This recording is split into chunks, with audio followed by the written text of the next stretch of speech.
Hello, everybody. Welcome to the event here in Mormon Stories podcast Discord server panel discussion about LGBTQ rights and religious exemptions in 2022. And sorry, I can't read the rest of the title. But today, our panelists are Gerardo Sumano, who is a voice for LGBTQ rights and a frequent Mormon Stories contributor. And he went to school at BYUI and experienced firsthand protected discrimination in academia.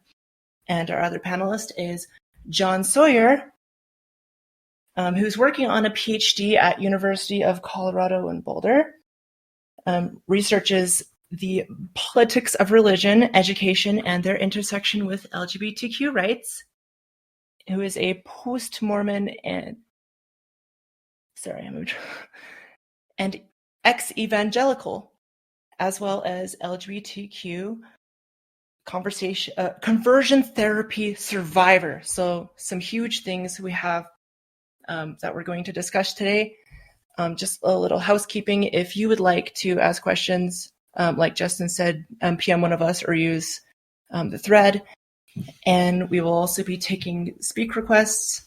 If you raise your hand, we can take a few people up here to speak for a few minutes to Gerardo and Jon. So without further ado, let's go ahead and start things off. All right. Well, hey guys. This is Gerardo, and I'm glad you guys are joining. So Justin asked me I think it was a couple of weeks ago, about doing Discord panel, and I was like, yeah, sure, I'll do it. So here we are. I think Justin knows that the topic of religious exemptions and how that interacts with religious schools like BYU. It's a topic that really catches my attention, and I'm really passionate about. We've talked about it on Mormon Stories a couple times. And I was super happy to hear that Jon Sawyer, who is like a Mormon Stories listener and who's part of this panel, knows a lot about this subject. So, yeah, Jon, I don't know if you want to say anything. Sure. Yeah. First of all, I'm just really excited to be here with you, Gerardo. I've been watching you on Mormon Stories, and you bring a lot of light and insight to the conversations. So thanks very much for all of your contributions. I guess the thing that comes up for me is this is a very personal topic for me. I think as it is for many of us, as an LGBTQ identifying person who at one point was a just hardcore believer. Like I really believed, right?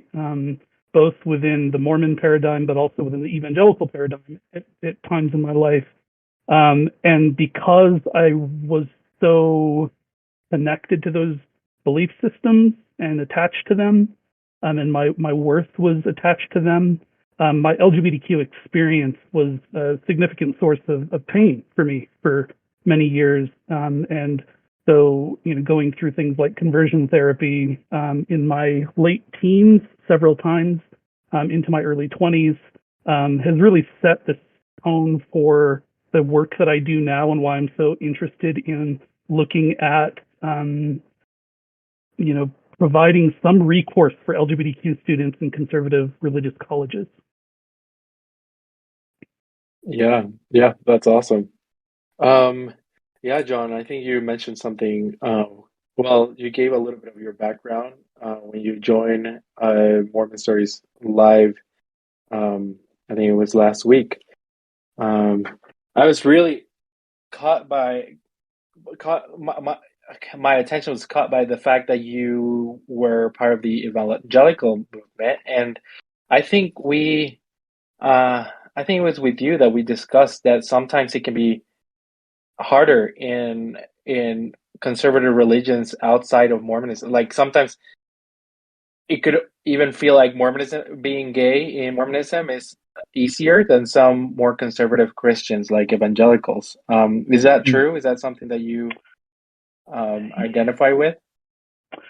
You know, I think to a certain extent, but I also want to recognize that, my experience isn't necessarily everyone's.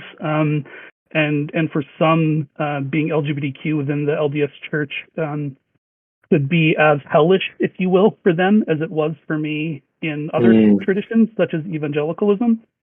But I'm just speaking to my own background and my own story. I actually converted to the church when I was 15. And it was a relief in some ways because there wasn't as overt doctrine and practices that were like actively belittling me. It was more of a ignoring me. And then I would find out, and read things in church history that I'm like, oh, wait a minute, this church isn't very friendly toward LGBTQ people. But I think the other point, Gerardo, is that I at that time really wanted to be straight and not be gay.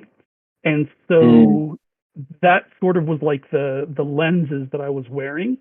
And so yes, I guess to answer your question in short, it felt less threatening for me in the LDS church, but I don't want to say that that's how it is across the board necessarily. But what was your experience like?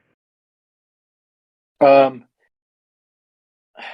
I think in the LDS Church, most of us experience like what you're saying. They don't really talk about the subject, like Yeah. especially at the time when I was growing up in the church, like nobody was talking about LGBT, or like same-sex marriage was not even something that was on the table, while I was growing Yeah. up. So I feel like the church was not worried about talking about it openly. It was Hmm. mentioned here and there in general conference, but if you missed those sessions, like you would probably not hear about it.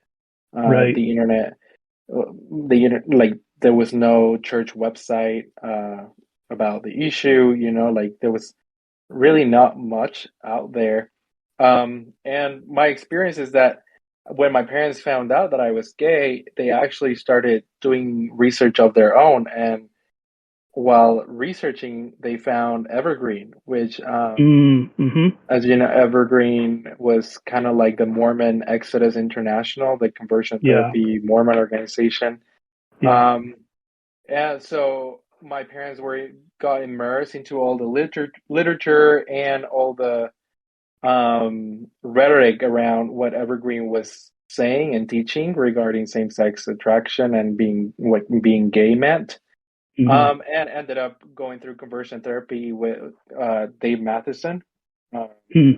who is a pretty high-profile conversion therapist in Utah. And he in 2019 he came out as gay, divorced his wife, and Right. um, yeah, denounced his conversion therapy practices. Hmm. Um, but then that was when I was a teenager. But then when I went on my mission, um, I mean, it was something that didn't really come up. Like Right. mission president doesn't really talk about those like that part of church doctrine. I think it's like uh, it's assumed that it's understood among members, right? That being homosexual is bad. Right. Um, so maybe that's why they try to avoid it. I mean, and then there's also like there's some apostles like I think it was Boyd K. Packer and Spencer W. Kimball who really thought that even just talking about the subject would entice other young men to become gay. Right. Right. Right. Yeah, there's that and addressing one of those stereotypes, I think you find not only in the LDS church, but in other conservative religious traditions, this notion that you can somehow convert people to being LGBTQ. Yeah, And I had someone tell me one time that if that were true, there would be a whole lot more LGBTQ people in the world. right. Yeah, no, that's super true. And I mean, there's also this argument from LGBT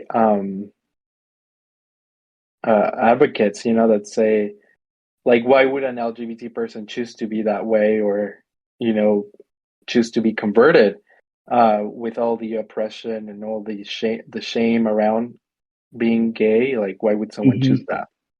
Mm-hmm. And I really identify with that when I was younger, especially when I was in the middle of the conversion therapy, my conversion therapy sessions.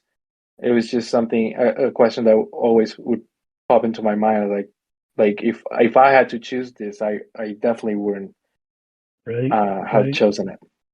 Yeah. Would you be comfortable, Gerardo, just sharing, because there may be some in the audience who aren't even aware of what conversion therapy is. So would you be comfortable just unpacking that for folks, what that is, and then how that looks, or maybe how that looked like for you in however way you feel comfortable sharing that? Yeah. So there's definitely different types of conversion therapy. I think what most ex-Mormons have heard about is the electroshock therapy that happened at BYU in the 70s and 60s. Mm-hmm. Um, and it's basically, when same sex being a homosexual was considered a mental illness, uh, in the 40s, 50s. Um, Psychologists, especially from conservative religions, were trying to come up with therapies uh, that mostly were not based on scientific research. Mm-hmm.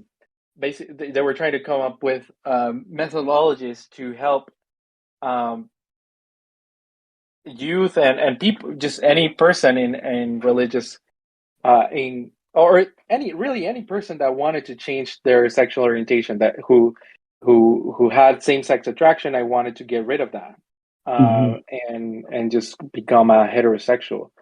So there was uh, psychologists in all different religions, and even non-religious psychologists, who started to come up with these practices. Um, and and obviously this was to the advantage of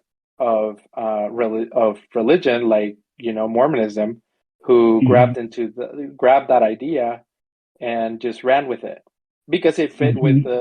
with the doctrine of one man, one woman, and that's the way God set marriage to be. Um, Mm-hmm. so so in Mormonism, we have the church at arm's length supporting organizations like Evergreen or like North Star, Mm-hmm. who who publicly would say they were not affiliated to the church, but the church would donate money, um, Mm-hmm. and lend them their buildings and stuff to do their conferences and stuff, and they would have therapists on their as part of the on their organization that would offer these therapies. For me, it was nothing too crazy, like electroshock therapy, which we know was Mm-hmm. still happening in the 2000s. We had a Mormon Stories guest who talked about going through electroshock therapy a couple like Mm-hmm. over a little bit over a decade ago. Mm-hmm. But for me, it was mostly talk therapy. So conversion therapy is based on the idea that you become a homosexual by having a distant relationship with your father, and Right. Right. an overbearing mother, Right. uh, Yeah. and not having healthy relationships with males at Right. your while growing up, too close Mm-hmm. relationship with girls, and that's what made you identify with girls more than with boys. Mm-hmm. um and so my therapy was mostly um repairing the relationship I had, uh the bad relationship I had with my dad, trying to prove that, Mm-hmm. trying to do more manly things, hang out more Yeah. with heterosexual boys, Right. start doing sports, just stuff that cisgender heterosexual male would do. Mm-hmm. And in theory was that that those practices were eventually going to help my sexual orientation towards guys diminish, and hopefully my orientation toward, or like my attractions towards girls, increase. Right. Right. I mean, obviously it didn't work. Well, I mean, as you're talking, Gerardo, there are a couple times where I literally felt chills when you were talking because I think survivors of abuse, whether it's psychological or physical, often think that it's their fault and often try to convince themselves that what happened didn't happen. And that has Mm-hmm. been my experience with my own connections with conversion therapy. On that point, I would say for some of us who've grown up in particularly homophobic religious environments, our whole lives are like an effort towards conversion therapy, right? And then you Yeah. have these pronounced periods of intentionally meeting with somebody or being involved with practices. But Yeah, yeah, um, that's a huge important point. I went through the similar talk therapies at one point where they're trying to probe into your past and asking you about abuse and bringing up these notions, as you mentioned earlier, of a controlling mother and an absent father. All of those tropes we know that are totally discredited. But to your point, Gerardo, that when your life is lived in this bubble or this cocoon of mhm. not of non-acceptance, then it's something that is so deeply ingrained with you. It's not just an event. And I was thinking about when I came back to the church and started getting involved with North Star and those type of things. I had already been through these, conversion therapy sessions. I'd already been involved with those exorcism sessions. All of that was behind me, but there was Yeah. still something so deeply inside me that wanted to not be gay. And so I hadn't had my patriarchal blessing yet. And so I'm in my early 30s at that point. And I went and got my patriarchal blessing. And of course, the blessing was all about you're going to find a righteous daughter in Zion, and you're going to, have all of these things that fit the Mormon mold. And I remember during that session, like it was a very powerful session for me. And I was crying and, shaking and feeling very emotionally moved. But I look back at that now and say that even that was abusive. Yeah, and that's actually reminding me to I don't know if you heard of these camps like Journey into Manhood and Journey and Beyond, Yeah. Yeah. um, in which I think even I think it was HBO did a documentary on Journey into Manhood, or Vice. Mm-hmm. I think it was Vice. Um, and would you see the men that attend this retreats, and they are experiencing this high emotion, high spiritual um experiences, Mm-hmm. and while I was watching this documentary, then I just thought I would Google a few of the guys that appear on the documentary, and I mean Mm-hmm. their their journey has completely changed. Like they're either dating men or like openly gay and completely disagree with everything they had gone through or learned on those retreats. Mm-hmm. And I talked to one of them actually that was on the a documentary, and he said like it was highly harmful for him. Um, Mm-hmm. so yeah, I can totally see what you're saying. Like even those things that we might think they're not as um overtly harmful, like again like electroshock therapy or what you were saying, even like Yeah. just a patriarchal blessing where they're telling you that your destiny is other than what your identity is. Mm-hmm. Again, that's basically conversion therapy.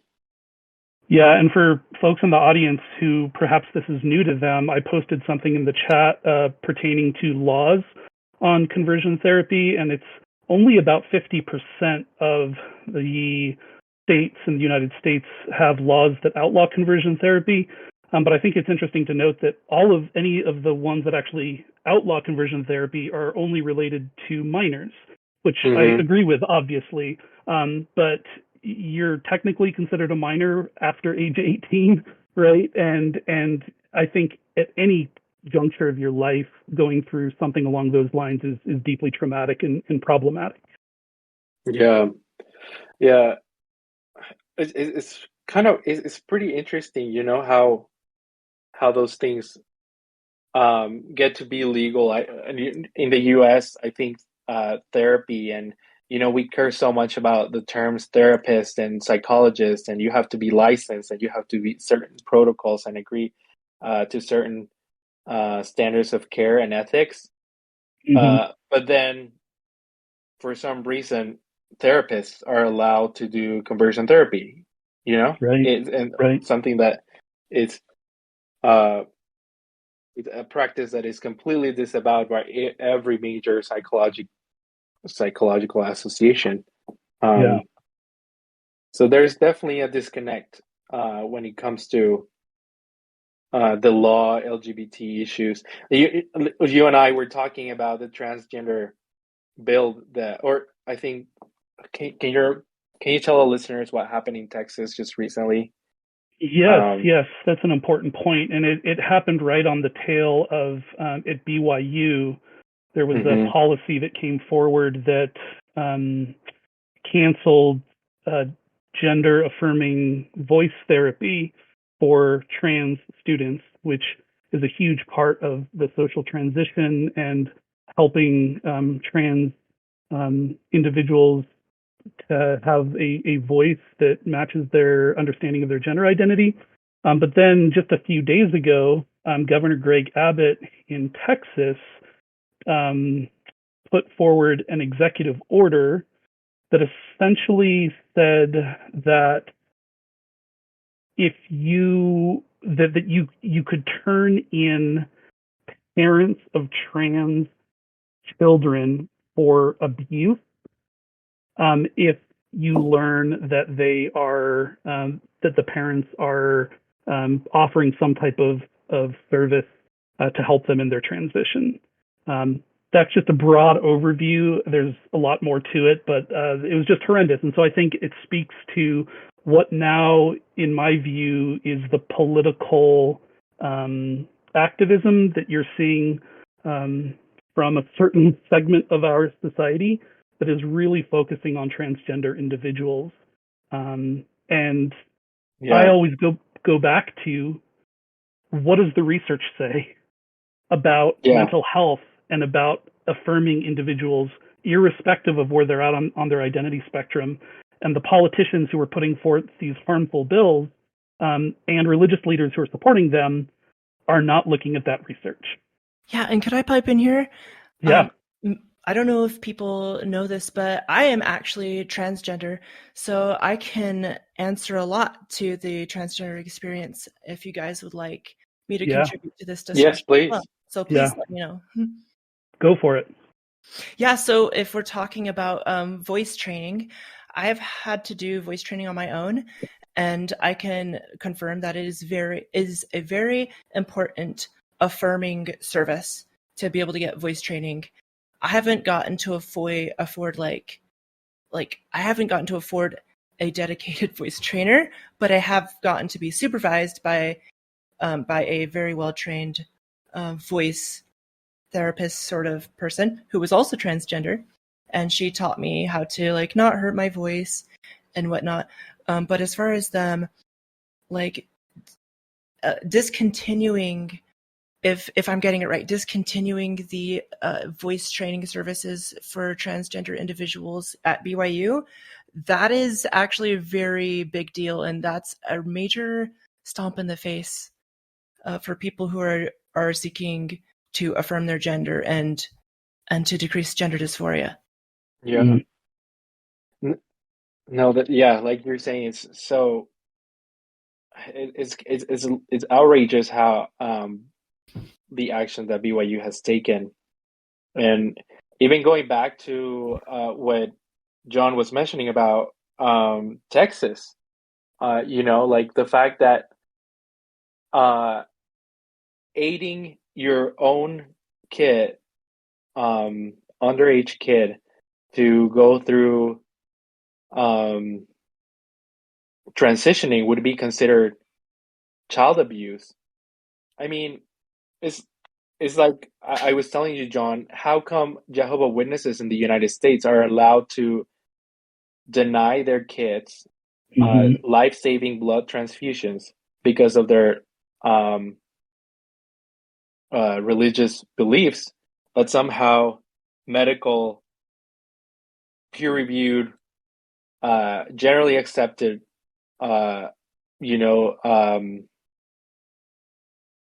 medical. Sorry, Alice, you'll have to help me with here. What's the term? Is it Gender medical? affirming. Yeah, gender affirming treatment. How that's considered, I've actually abuse. gotten to meet, to consider that abuse is ridiculous. So actually, I'm on both sides of this because I did meet a transgender girl who was at the time in her teens, and I didn't get the full story, but from what I picked up from what she said and a few others said, she had been forced transitioned by her parents at like age 2, and so that didn't seem like a good situation. Yet those situations are extremely rare. And I Right. actually recently I met, I think she was 13, a transgender girl who spent years, I believe she's actually 14, but she'd been trying to, for a couple of years, get her parents to come around and give her gender affirming care. And luckily, eventually she did get them to, but it was very difficult and had to convince them. And now she's being abused at school. But most of these people, like, we're not making mistakes here. Like, I personally, so I'm now about 24, and I knew that I was transgender when I was 14. I could have, so if I had chosen to get gender affirming care, even if I knew it existed, which I didn't, I would not have been making a wrong choice. Like, because as you two know, having a different sexuality than, straight people, it doesn't change over time. You can't change it necessarily.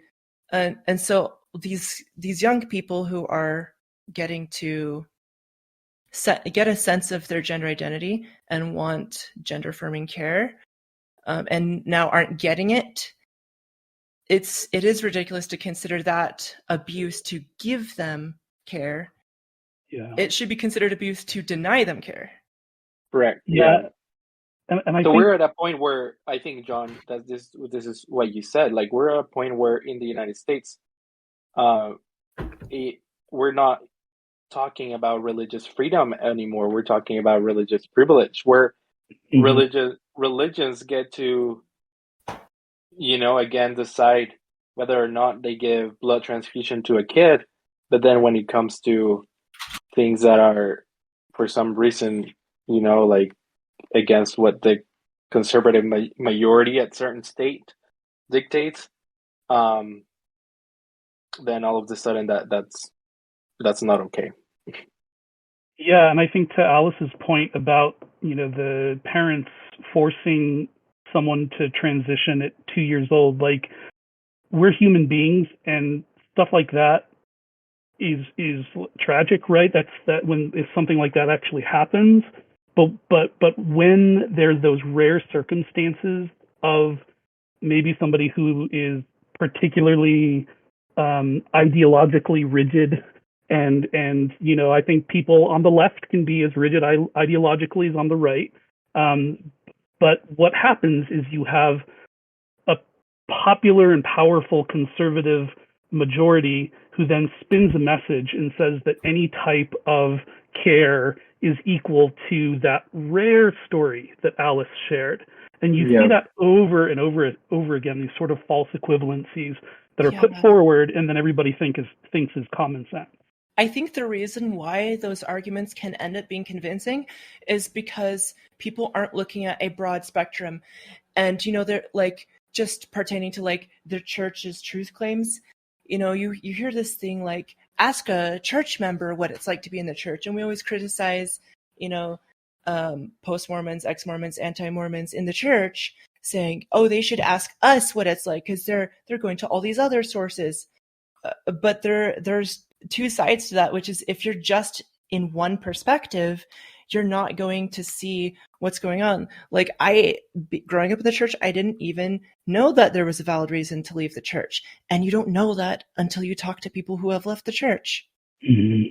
Right. And same with transgender kids. You can hear this argument all day that, oh yeah, these parents are making really stupid decisions. Like, oh, their kid wanted to wear a dress one day, so now they're going to give them hormones. No, it doesn't work that way. Right. It's like an ongoing, very thorough thing where these kids are very intelligent and they know what they're doing. They know what they're asking for. Thanks for naming that.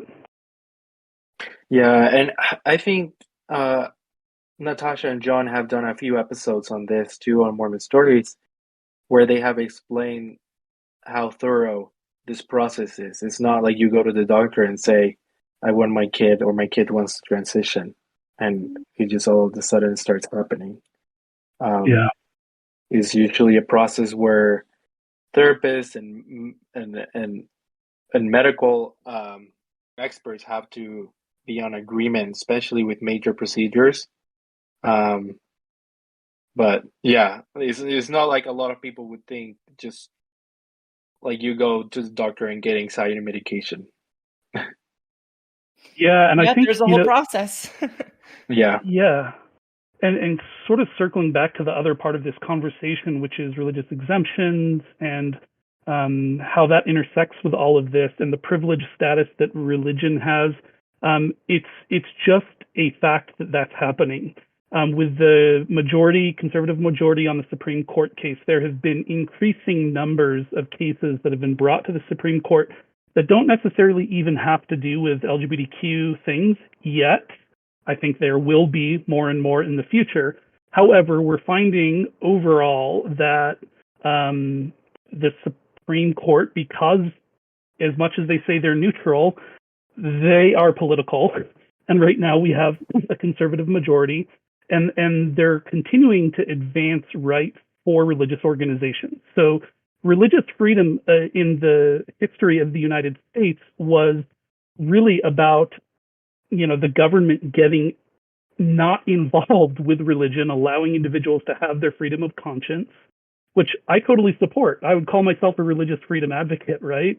But then what's happening is you have more and more the government getting involved with certain powerful religions and funneling money into them, like the LDS Church, through institutions like BYU and others, that are then able to practice harmful discrimination both overtly and in subtle ways, and your tax dollars are going to fund that discrimination.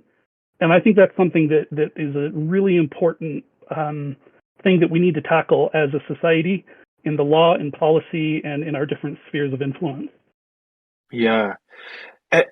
Just studying the history of religious exemptions, it just baffles me how much work the church has put to get most people, even post-Mormons, to believe that these religious exemptions are so embedded in the Constitution that there's nothing we can do about.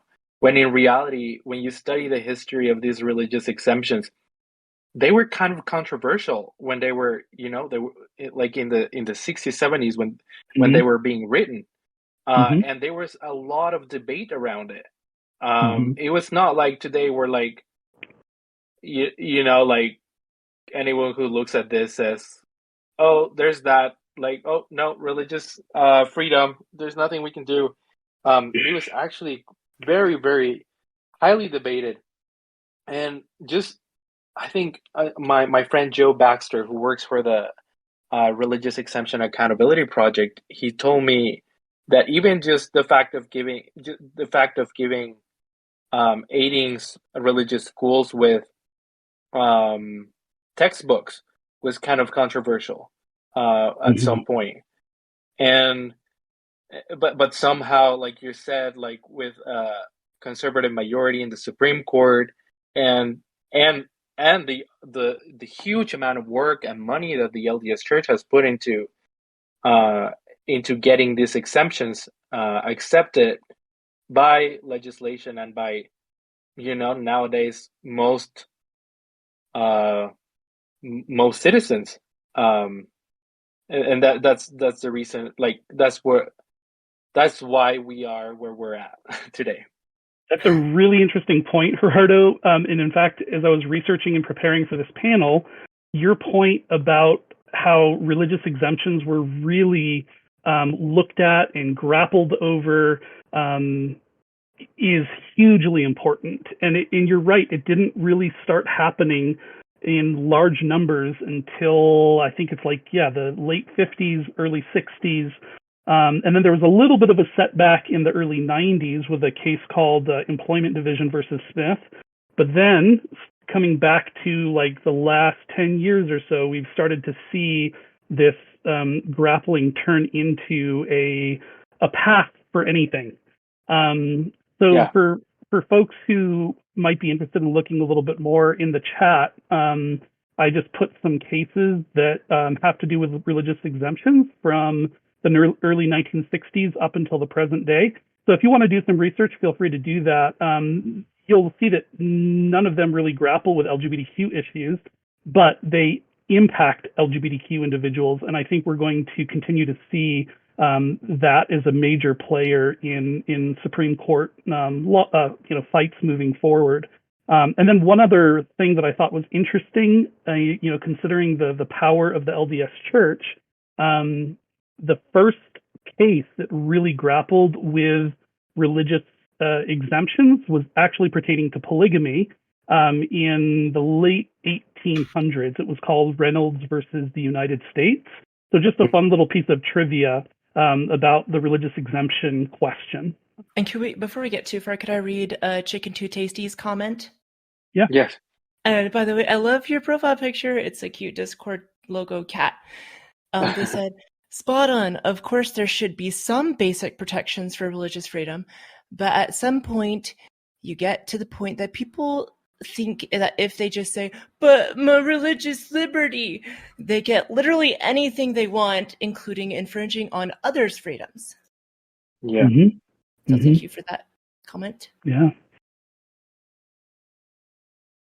Yeah, totally. Is the case you're talking about the one where there was a member of the church who wanted to live polygamy, and basically the U.S. Supreme Court said, if we allow you to live polygamy because of your religious beliefs, then what's going to be next? Are you going to be allowed to murder people? Is that the case? Which literally happened in the Old Testament. Yeah. So this was a case, and I posted a link to it. It's called Reynolds versus United States. It was in the late 1800s. George Reynolds was a member of the LDS Church. He was charged with bigamy after marrying a woman while still married to his previous wife.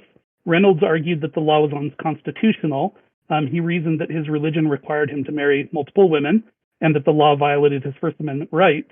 And the conclusion from the court was that that essentially the court said people cannot avoid a law due to their religion. So there are regulations about religion, which you don't find as much now in the current court. It is ironic because some of the early tenets of the church, namely in the Articles of Faith, dictate that the church follows law. Right. Mm-hmm.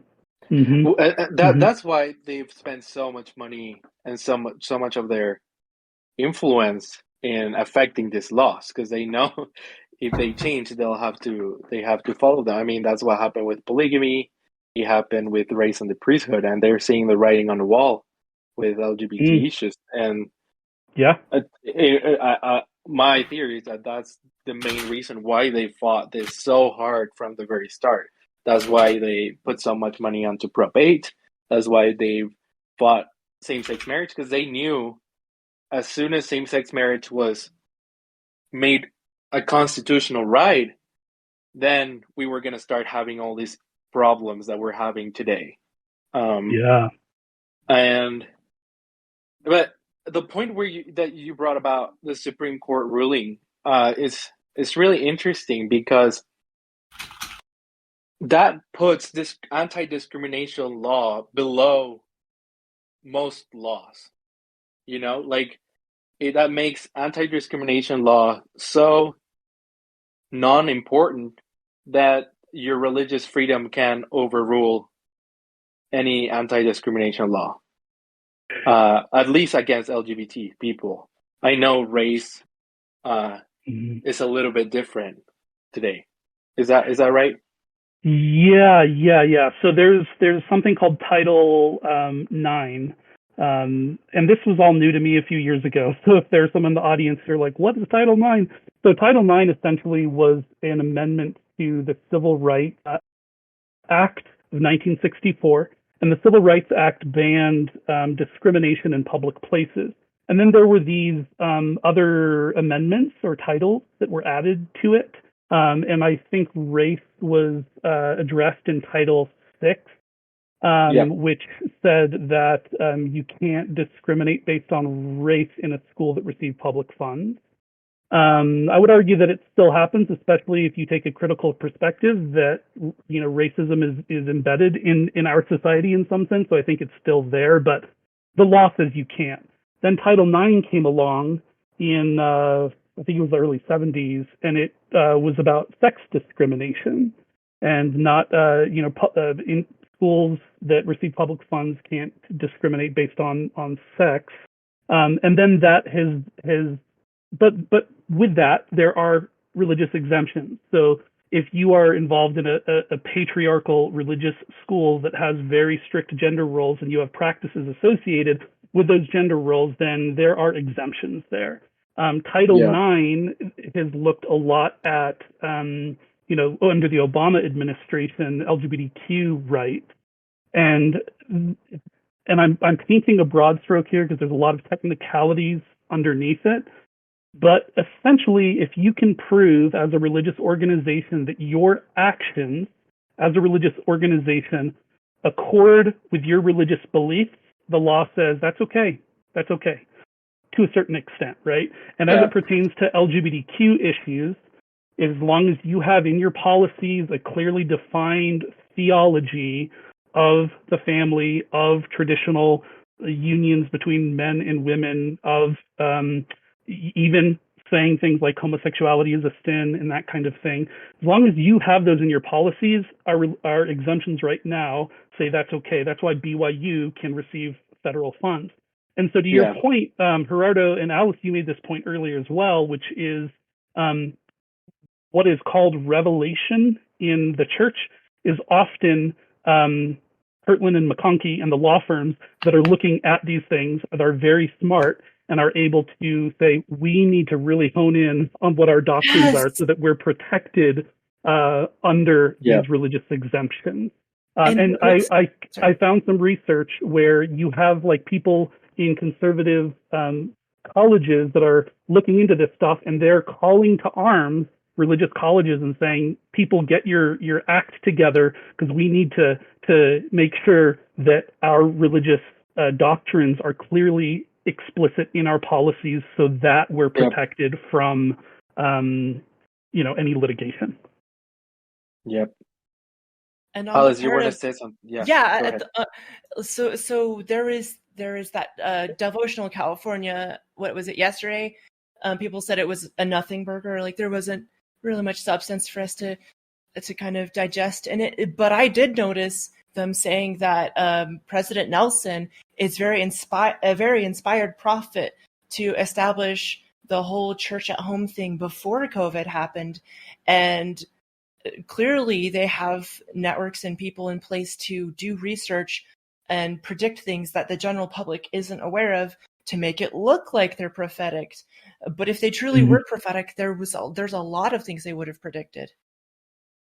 Yeah. So does it look like to you that they are intentionally almost lying about being prophetic, or Well, furthermore, they're allowing people to say that they are prophetic and not being like, well, actually, we just kind of predicted something. It wasn't really a revelation, but it seems like they're intentionally allowing this message to go forth. yeah. No, they intentionally allow it, and they definitely promote it themselves.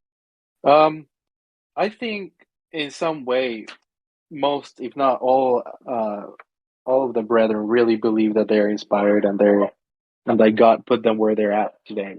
But then in the same way, they believe that the cause of the church and the purpose and its objectives are higher than our what we would consider um our what would be our moral values, like lying.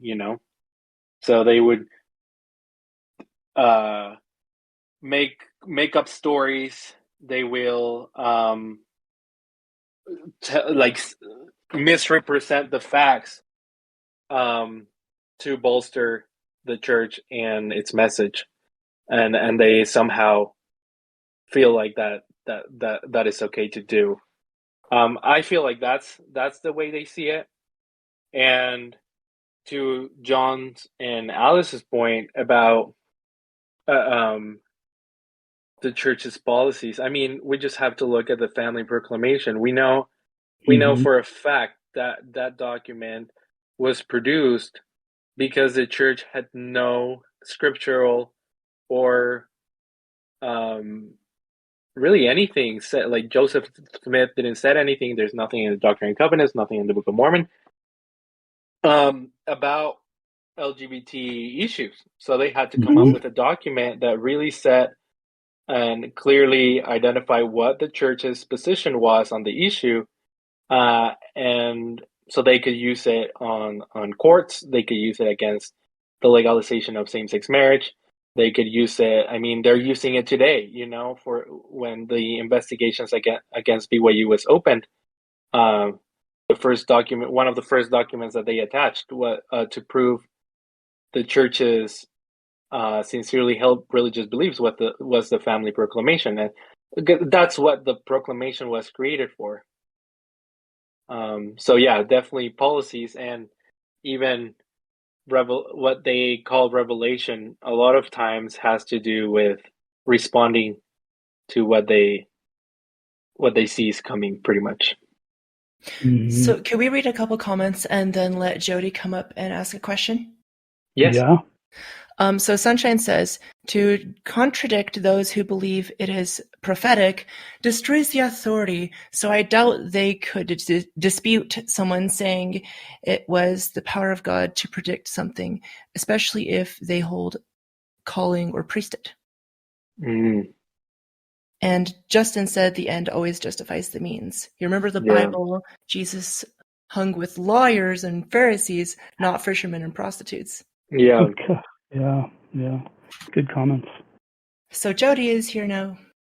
Hello, I'm Jody. I live in southeastern Wisconsin. I'm a Nevermo, and I work in higher education, so I work at a university, and we talk about Title IX a lot. Nice to see you, Alice, John, and Gerardo. Hi, Jody. Hi, Hi. Jody. Just to help maybe some of the listeners who aren't familiar with Title IX. This is, I think it's people in the public can relate it to the ability that to allow women's sports at equal footing as men's sports in high schools and universities, and and that was one of the major results also of Title IX. And my question relates to Title IX and to Title VI.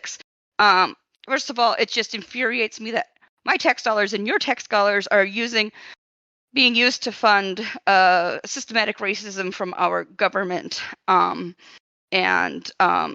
urge everyone to call elected officials on these exemptions. My question being, there I remember back when Bob Jones University Yep. was in trouble because Yep. they had laws against rules against interracial dating. Mm-hmm.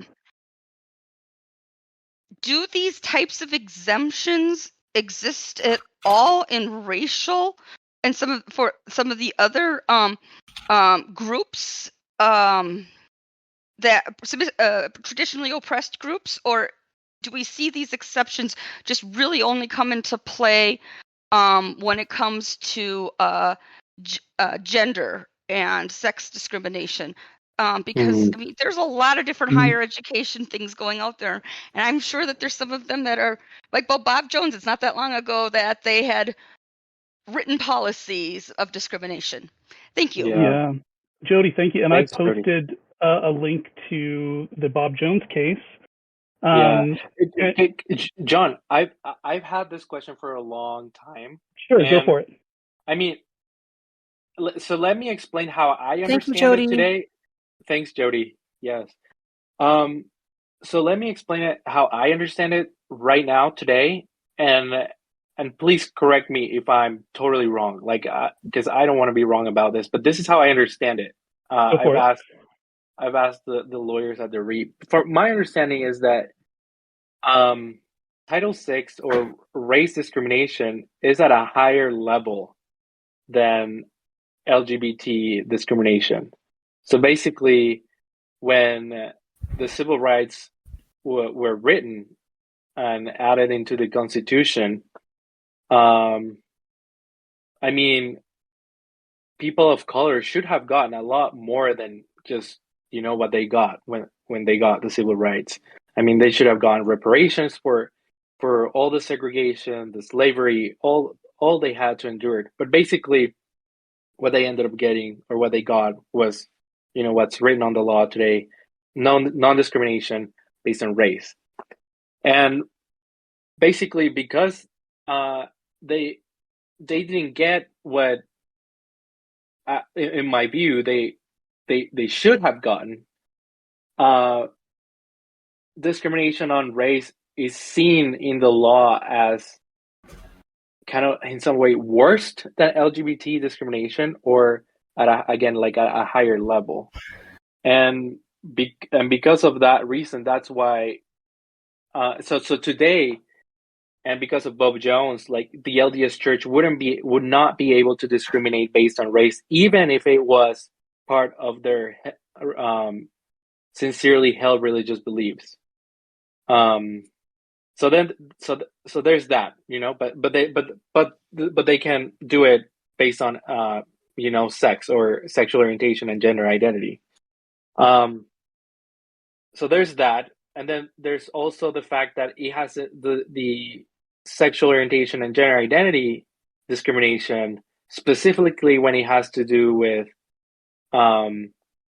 religious colleges and federal funding, hasn't really been challenged in the church, in the courts.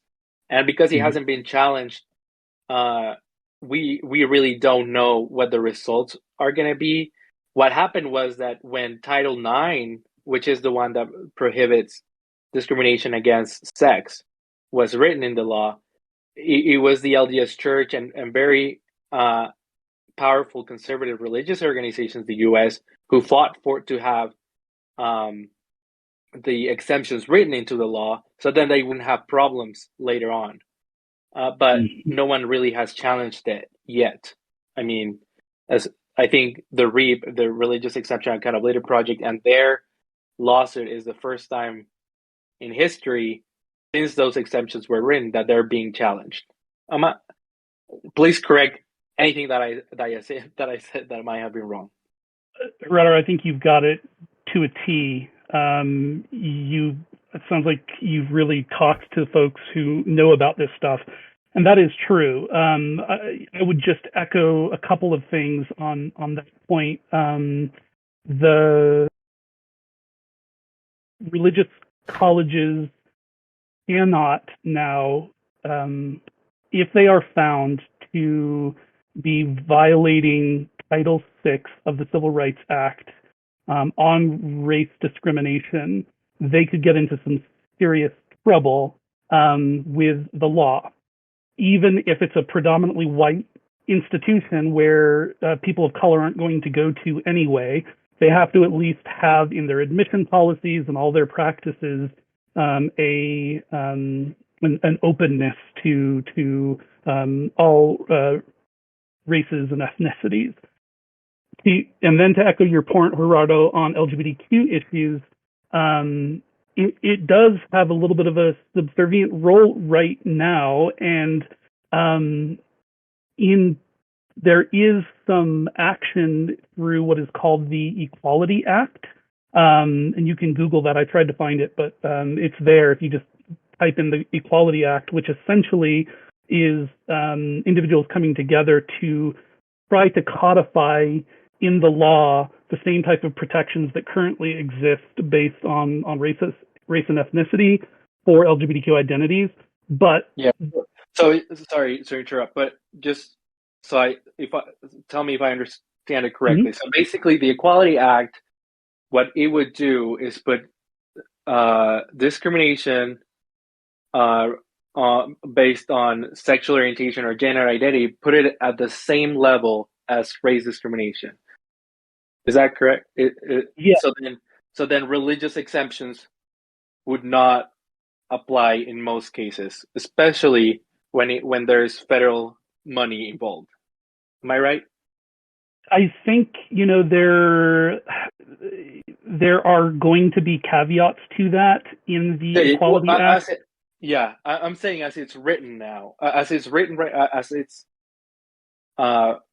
being written so far.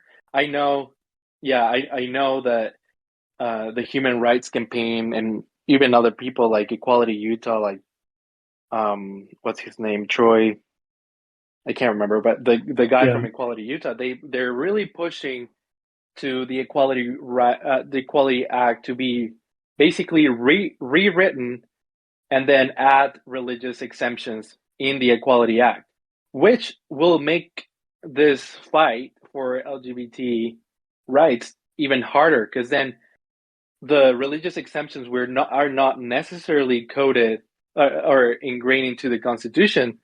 Not when it has to do with LGBT people. Now they're going to be, if the Equality Act includes the religious exemptions. So now it's going to be even a lot harder to challenge them.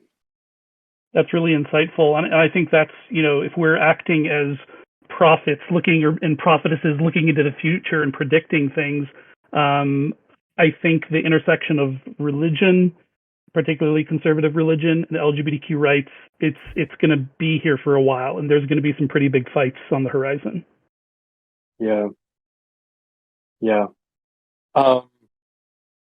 It's definitely because we definitely want the Equality Act. Like it's a great piece of legislation, but I just get really alarmed when people like Troy Williams say we got to change the Equality Act and add religious exemptions, so then Republican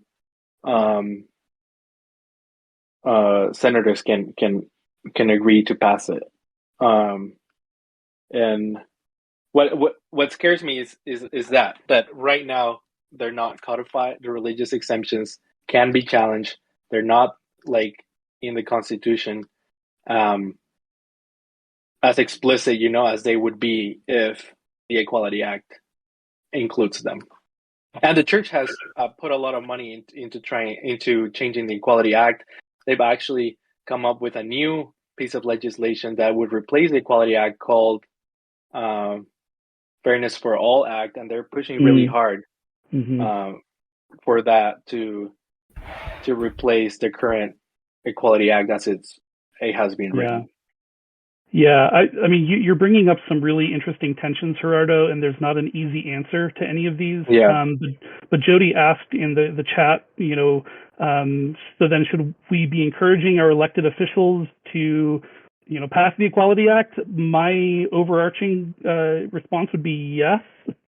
Yeah. While understanding what Gerardo said, that there are very smart thinkers who understand the law, who will do everything in their power that they can to solidify, as was mentioned earlier, religious privilege.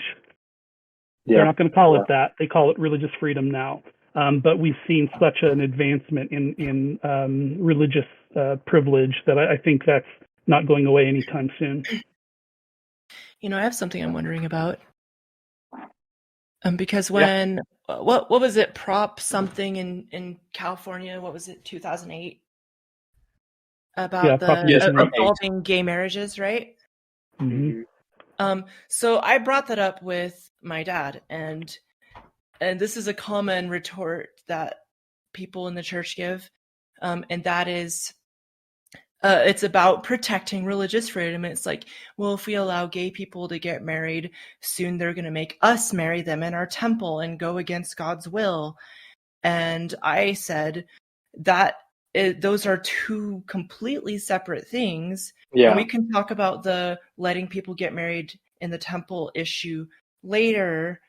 But what would most likely happen is a temple marriage wouldn't count as a legal marriage, but they could still like block off whoever they wanted, and they would have to just get a civil marriage as well, which most people would probably have a fine time doing. But to say that if we allow gay people to get married, that it's going to take away our religious freedom, it's like attacking your enemy before they cross your border. What do you have to say on that? I actually wanted to make that clarification from the very beginning, because I think there's a huge misunderstanding on the kind of the kind of what would I call it? Like basically what we're talking about. What we're talking about is when there's federal money involved in these religious institutions.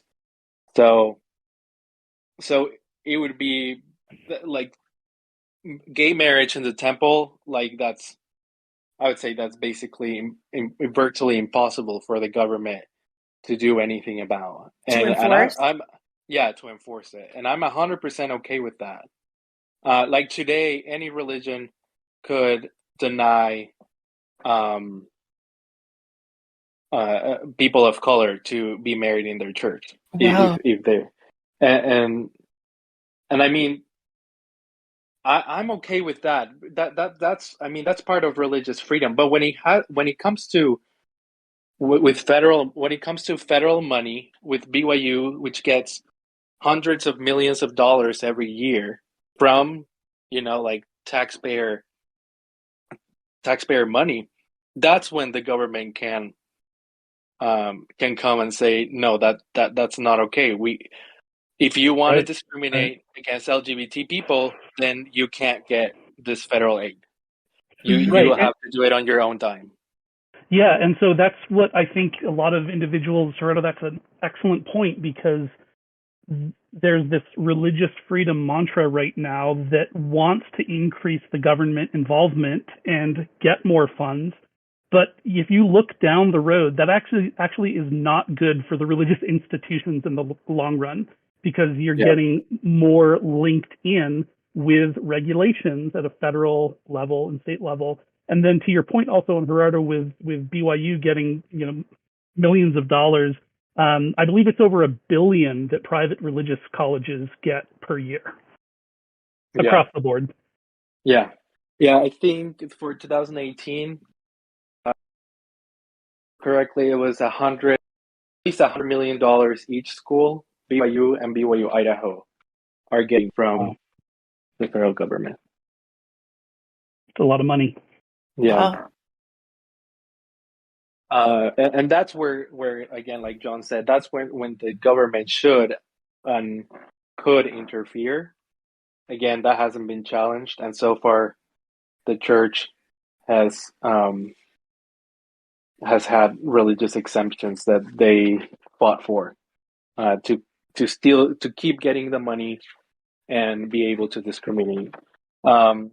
Elder Oaks, when he was at the University of Virginia just recently last year, he spoke about this, and he said that he thinks the government should, like religious freedom, should be the government supporting religion in secular endeavors, even if that means that religions have to discriminate because of their religious beliefs. So, like, Elder Oaks is on record basically saying we should be allowed to do this. The government should still give us money for our secular activities like BYU and let us discriminate. It wasn't, what's interesting, I'm thinking about the early history of the church, and there was so much of a distrust of the government in the early church. I mean, going to Utah and making the trek west was essentially, we want to create a theocracy on our terms. And it's totally flipped on its head now. It's an irony. It was a victim mindset, wasn't it? Yeah. I think even it's very during interesting Ezra Benson. Sorry. Go ahead, Al. I think it's very interesting that the church has all of Joseph Smith's insecurities embedded into it. Yeah. Ezra Benson, Matt Harris, he's a historian who has studied Ezra Taft Benson extensively. He came on Mormon Stories, and he told this story where Ezra Taft Benson went to BYU. He was so against federal aid that he went to BYU and gave a talk in which he told students that they shouldn't be accepting any federal aid,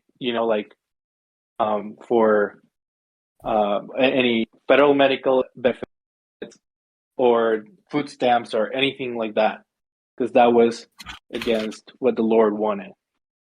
He was so conservative that was part of his beliefs. So yeah, it's a complete shift to what Elder Oaks is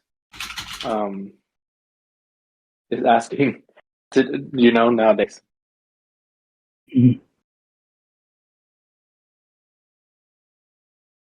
But yeah, I mean, this is definitely a very interesting discussion, and there's a lot to it. Hopefully, we were able to help some of our listeners to understand this topic a little bit better. Yeah, this has been awesome. What questions do you guys want to ask right now, or how much time do you have? Actually, we could just open up to Q&A right now, like Justin says. Yeah. And if you guys want to come on actually and speak, please raise your hand. All right, Roger would like to come on. Roger, accept the thing at the top of your screen.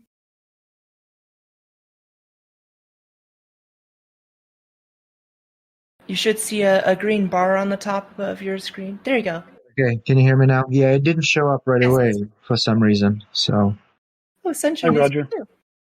All right, Hello, Roger, go ahead guys. Yeah, I wanted to join because this is not a topic that I obviously read and try to be informed, but it's not a topic. But I have a question, and it's a difficult question, and do not, tell me if it's not something that you want to discuss. But the electroshock therapy, does anybody know detail? Obviously I could research, but does anybody know what that's like? And I'll tell you the reason why I ask. I have undergone electroconvulsive therapy, which is electroshock to the brain. So I'm interested. Do you want to tell us what that was like? Well, could you maybe ask and a little more specifically in terms of what exactly you want to know about it? Was it painful? You are under general anesthesia in the United States. It's called, it's not like it's been done in the One Flew Over the Cuckoo's Nest since I don't know what year, but it's called modified. So they give you, so they put you under general anesthesia and they give you muscle relaxants. They do inflate an inflatable cuff. In my case, it was above my ankle, above my foot, on my ankle above my foot, so that when the seizure, it's a grand mal seizure, which is the worst, global seizure. And so without muscle relaxants, people used to break their bones, their spine, jaws, teeth. With muscle relaxants, that doesn't happen, although you do feel sore. So I'm guessing there's some troubling. And the inflatable cuff prevents the muscle relaxants to get into the foot.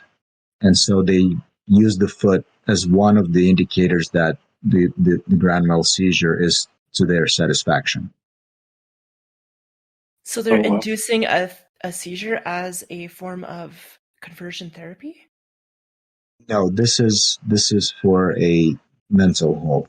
This is for mental health. Oh, How so old it's were you? not related to conversion Right. therapy. Yeah, and that's why I'm asking about conversion therapy, because my understanding is electrodes are attached to skin somewhere, and person is conscious. It's basically a painful.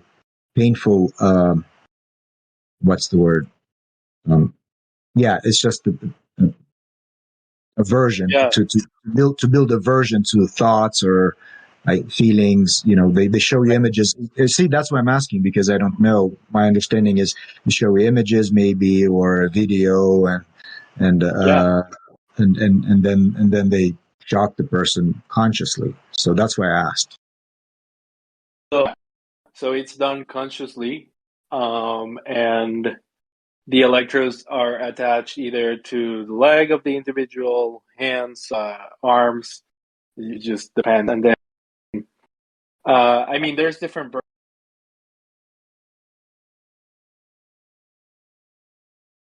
about experiencing electroshock therapy just in the last decade or so. But and his experience was a little bit different than the one I'm more familiar with, which is the ones that were being done at BYU. At BYU, it's like I was telling you, the electrodes are attached to were attached to, like arms or legs, and then some students report that they were able to control how much power or how much shock they were getting. They were encouraged to increase the shock, to help the process. And they were shown images, usually that they were asked to bring, and that would either like they would feel attraction towards or turn them on, basically, and that's how it went. And so the information you shared about that there are states where that's still legal. Do we know if that's actually still practiced? I don't know That's a good about question. electroshock therapy. Yeah, I don't know about electroshock therapy. Conversion therapy is legal. Like the type of therapy I went through, it's legal in most in most states, especially when it. Yeah. Sorry, Gerardo, you're cutting out a lot. Legal. Oh, sorry. Yeah, if it's not for minors, it's legal. But I don't know about electroshock therapy. Do you know, John? I don't know. My hunch is that if it's not in the law, that it can still be practiced, but I don't think it's as common as it was. I mean, even at BYU up and through the 60s, they were doing it. So yeah, I don't know. Yeah, 67 through like beginning of the 80s. Yeah. Well, so Oakes, obviously, we all know about his denial that it's been practiced when he was president of BYU. Mm-hmm. Yeah, there's a couple of Mormon Stories podcast episodes that actually talk a lot about it. So if you want to delve into that, there's some more information. I wanted to see what Sunshine wanted to say. Thanks, Roger. Yeah, thanks. Roger. So interesting. Well, thanks for having me on. Can you guys hear me? Yeah, hello. Hello. I am calling in from Salt Lake City, Utah, just down the street from the University of Utah, the other Brigham Young founded college, and I just was really struck by how just grateful I am that you guys were so clear about how being queer and being in Utah or just part of the Mormon culture, how damaging that can be when it's self-imposed conversion, therapies and things like that. I left when I was 16, and so thankfully didn't go through a lot of the other trauma that my family and friends have experienced. But I just wanted to know if either of you three have had experiences where the self-conversion and the subliminal messaging had as much impact as the covert, because I feel like myself and others who didn't experience that, direct, you're bad for being gay, because I was so closeted to myself. I don't know. Did you guys have any of that experience where even if it wasn't directed, it was still harmful? Because I still want to be part of the conversation and contribute where I feel so important and so strongly about this.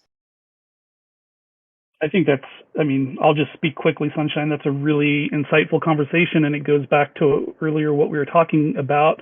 And speaking for myself, I know that I internalized homophobia to such an extent that it's like it got into my bones, right? And it's because from a very young age, I was hearing explicitly about LGBTQ individuals, but even, or at least anti-homophobic commentary in my evangelical churches. But even as I got into the LDS church, and as Gerardo mentioned, a lot of times it's just not talked about, it's ignored. Right. That in some ways, I think, was even harder for me, because it's like you're in this, it's like you're in this system where you have all these rules of how you are supposed to be and how you're supposed to live a happy life. And it's easy, at least it was easy for me to excuse the harm that was happening in the LDS church, because there wasn't that overt homophobia. There wasn't that overt rhetoric. And so it's sort of like the frog in the water that, starts to boil. I was impacted, I think, even more harmfully when it wasn't overt and wasn't right in my face. I love that. Well, thank you guys for all the healing that you guys bring. I'm going to go back to the audience, but thanks for all that you guys do, and helping people like me, where my story is one of losing my voice and trying to find it. And I just love to hear all the different perspectives you guys bring. And I love this conversation.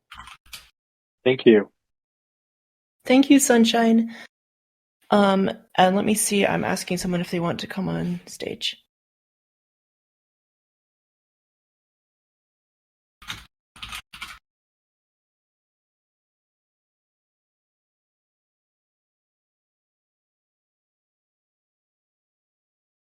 All right, we have Chicken Too Tasty here. Hey there. I'll come up with a easier to say, slightly less silly nickname eventually. That's just my default Discord username. I like it. Yeah, so I'm calling in from Orem, just a couple miles down the road from BYU. So several of my friends are going there right now. A few of them are LGBTQ. So I feel like this kind of like that this issue hits hard about as much as it can without affecting me directly. I mentioned in the comments that I went through, for about 1.5 years, I went through conversion therapy myself, but it wasn't like the electroshock therapy or anything else. It was a lot more reliant on that subliminal messaging. I ended up going to it. I ended up calling up LDS Family Services kind of when I was first starting to come to terms with the fact that I was gay, just starting to realize that. Thinking very quickly, oh no, this is a problem. This isn't compatible with the plan of salvation. This isn't what God wants for me. So I need to get rid of my same-sex attraction because this is bad. And so I ended up bouncing around to different therapists. I think I went through 4 in that 1.5 years. And basically I went with the goal of, okay, turn me straight. I don't want the same-sex attraction. I will do what it takes to bloody my knuckles, beat on the door, everything else that Spencer Kimball wrote in his book. I unfortunately grew up reading that book, even though I'm in the younger generation. Yeah. Yeah, I don't know. There's, I guess I Wow. could talk about that So for hours, but that's very interesting. Can I ask? So the therapists that you were going to, were they were they known to be doing conversion therapy, or were they just regular therapists, and then you would pretty much ask them what your goals or what you wanted? yeah. So one, let's see. I first visited LDS Family Services. I originally went there because I was, quote unquote, struggling with a porn addiction. I had also told my bishop that, oh, hey, I'm also struggling with same-sex attraction. They're like, oh, okay, I think they can also talk to you about that. But I was initially going for pornography use. I ended up, I don't even remember at this point. This period of my life is kind of a blur, I'll admit. I ended up switching to someone who used to work for LDS Family Services, stopped and was running his own private practice. He was much more explicitly, okay, let's try to, it was also kind of a combination of we're tying the same-sex attraction to porn, it wasn't Yeah. very explicitly one is tied to the other, but that's kind of how it was. The last one that I visited, because these other ones, of course, weren't working very much, he was, I think he's actually associated with FAIR. He gave a seminar back in 2018, I want to say. He's much more well-known for... Are you comfortable saying his name? Yes, Jeffrey Robinson. Okay. Still has an office in Provo. Yeah. Yeah, so he's put out a seminar and everything. He's like, oh yeah, we're thinking about sexual orientation wrong.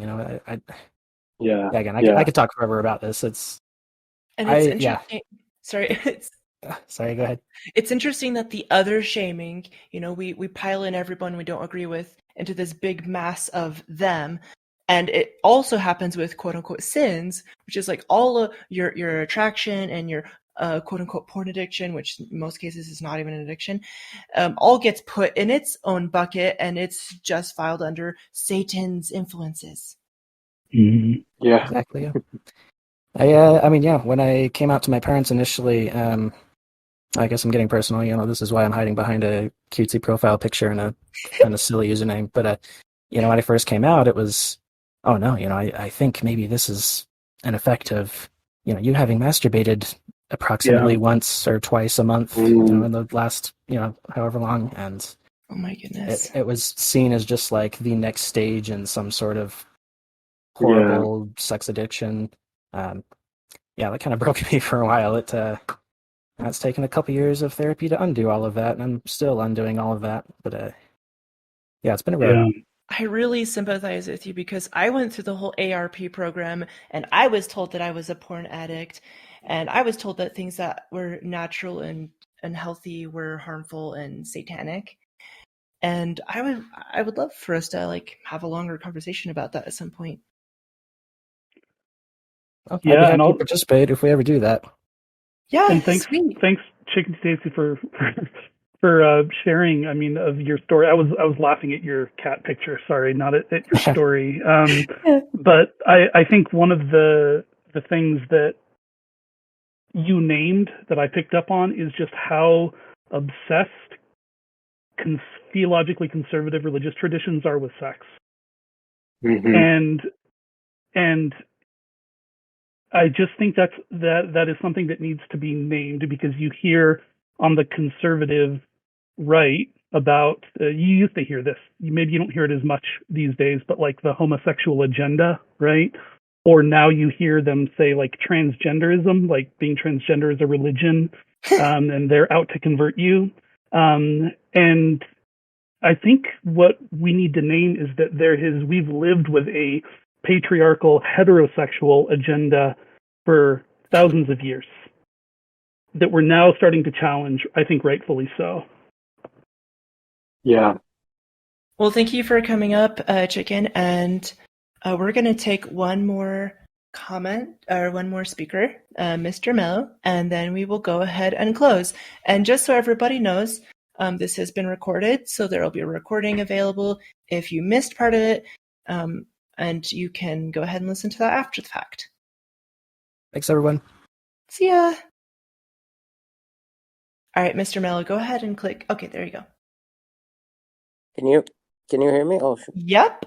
all right. Sorry, my volume is low here. I have to get this. So, hi everyone. So I don't want to kind of deviate much from the topic, tonight, but I think in this last couple comments that I've heard, I think one of the most damaging things in my life that that ended up really affecting. But I mean, I identify as I am heterosexual, but I think the biggest lie or the most harmful thing that I was ever sold in my life that I'm still deconstructing. I mean, I'm 38 years old and I'm still deconstructing that is the whole concept of sex addiction, but Yeah. advertised by the church, you know. Sorry, I can't hear your guys' feedback. I mean, I see that some of you guys are saying something, but I don't know what's going on with my audio. But I grew up my entire life believing that having sexual desire and sexual appetites is a horrible thing, and that you shouldn't have, that if you have sexual thoughts, sexual impulses, if you act on them, or if you live them, or if you act on them, is a bad thing. And growing up now, after many years, I see friends, people that I know who had a regular sexual development, sexual relations, and develop sexually like any normal person does, and they have very, very much healthier sex lives and sexual identity than I have. I think the harm that this concept of the sex addiction does to an individual is huge. Years ago, when I had issues, during my marriage, I was referred to the 12-step program, of the church for sex addiction and pornography addiction recovery, and I think I made it through about a month of it, and then I stopped going. I stopped going because what I was actually getting out of it was so much shame and harm and guilt. And I also was very impressed by what it was doing to the other people that were in the group with me. I would see these guys coming every week and saying that they looked at something or that they masturbated, and they would just cry like they would, I don't know, murder somebody. Yeah. And one of the most harmful sayings in that circle is, once an addict, always an addict. And that is absolutely not true. But it's so harmful to say that. Absolutely right. And now I got my phone here a little closer to me. I can hear you guys better. But yeah, absolutely right. It's almost like a dead end. You're in the circle where you go home, you think that you learned something and that you're gonna do better, and then next week you come back because you had a thought that any other human being in the planet has. You know what I mean? And it was so harmful, so extremely harmful. And to be honest, I still struggle with that. I currently have a partner. I am in a relationship, and we are sexually active. And it's still so difficult to get through that. It really ruins intimacy and sexuality to anyone. To see sexuality as a bad thing. Even cisgender heterosexual couples who were married in the temple. Yes. And I live in a home with a couple of those, and I know what's going on in their bedroom. Not in a creepy way, but you know what I mean. It's dysfunctional, like you're saying. Yeah. Right. There's so much baggage. Yeah, and the shame harm. and guilt. Yeah, oh my gosh, yes. And that is the worst part, the shame and guilt. And but I think the thing that can help you is try to see and understand, try to see or see other people who have developed, I guess, healthy sexual behaviors, and how commonplace it is for most people. That is commonplace. When you meet somebody and you become intimate and you like each other, and that's just part of life. Yeah, it's totally normal. But when you're young, you're introduced to sexuality in the church as a sin. And if you think too much about it, if you think one too many times about it, you're an addict. Yeah, and all these lies being perpetuated since we're very young, and it's very hard to get out of that mind programming. And I'm trying to deprogram some of my siblings, and it's very difficult. And I watch people become not very good people, like hostile people, and they don't realize it because they think they're doing things in the name of God. And yeah. And I think one of the hardest things too was to go to that group, and see people that had been going to that group for years. Well, hopefully we will host some sort of panel or something, and we'll get to talk more about it, because there is a lot to unpack with just the ARP. But that whole like sex shaming and sexuality shaming ties into the being gay and being trans, and all of that is kind of shamed in a very similar way. So thank you so much, Mr. Mello, for your comments. We'd love thank to you so much. Resonated so strongly with those comments, Mr. Mello. Yeah. Thank you guys, and keep up what you guys are doing. Is really great. Thank you very much. Thank you. All right, John and Gerardo, do you have any final comments about what we talked about before we go ahead and close? I just wanted to say sorry, go ahead, Gerardo. Just for me, no, not really. Like, I'm just really happy to have been here, and thank you guys for listening. But yeah, John, go ahead. Yeah, I was going to say the same thing. This has been really helpful to hear people who have been through similar experiences voicing similar things. It's that we have a lot of different contexts, but there's so much about our experience with high demand religion that brings us together. And so, yeah, thanks so much, and great to chat with you a bit more, Gerardo. Yeah, for sure. Thanks for hosting, Alice. Great. My pleasure. Thank Justin for trusting me. You did awesome. You did an amazing job. Thank you. All right. Thanks, everybody. Have a wonderful evening. Take care. Bye-bye. Bye. Thank you, John and Gerardo. See ya.